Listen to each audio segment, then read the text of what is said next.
ଆମେ ଏବେ ଅଛୁ ମୋ ପଦର ମାଣ୍ଡେଇରେ।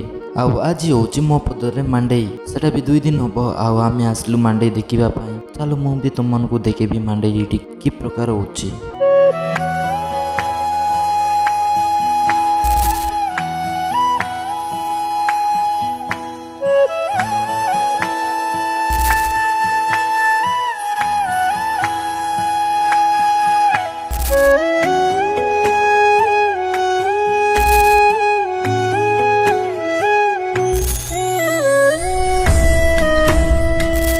ଆଉ ଆମେ ବୁଲା ବେଲେ ଭାଇନା ଏଇଠି ପିନ୍ଧିଲେ ବାଉଁଶରେ ବନେଇଲା ଟୋପି। ଆଉ ଆମେ ବି ଟିକେ ଟ୍ରାଏ କଲୁ କେମିତି ଲାଗୁଛୁ ବୋଲିକି। ବାକି କେମିତି ଲାଗୁଛୁ ଟିକେ କମେଣ୍ଟ କରିଦିଅ। ଆଉ ରାତିରେ ଆମେ ଆସିଥିଲୁ ନାଟ ଦେଖିବା ପାଇଁ। ଆଉ ନାଟ ଦେଖିବାକୁ ବି ବହୁତ ଲୋକ ଆସିଥିଲେ। ଆଉ ତମମାନେ ଦେଖିପାରିବ କେତେ ଲୋକ ଆସୁଛନ୍ତି।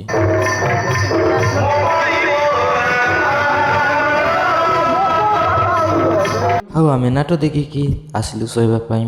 ଆମେ ପଳେଇ ଆଇଲୁ ସକାଳେ ଗାଧେଇବା ପାଇଁ, ସେଟା ବି ନଦୀରେ। ଆଉ ନଦୀ ଦେଖିପାରିବ କେତେ ବଡ଼ ହେଇଛି। ଏଇଟା ହେଉଛି ସାବେରୀ ନଦୀ। ଆମେ ଗାଧେଇ ସାରି ଆସିଲା ବେଳେ ଏଇଠି ମାଗୁଥିଲେ ଚାଉଳ। ଆଉ ଯାହାକୁ ଯୋଉଟା ଇଚ୍ଛା ହବ ସେଇଟା ଦେବେ। ଆଉ ଏଇଟା ହେଉଛି ଆମ କଲଚରର ପରମ୍ପରା। ଆଉ ଯଦି ତମମାନଙ୍କୁ ଭିଡ଼ିଓ ଭଲ ଲାଗିଲା ହେଲେ ଫଲୋ କରିଦିଅ। ଆଉ ୟୁଟ୍ୟୁବରେ ଦେଖୁଛ ହେଲେ ସବସ୍କ୍ରାଇବ୍ କରିଦିଅ। ଆଉ ତୋର ମିଶବା ନେକ୍ସଟ ଭିଡ଼ିଓରେ।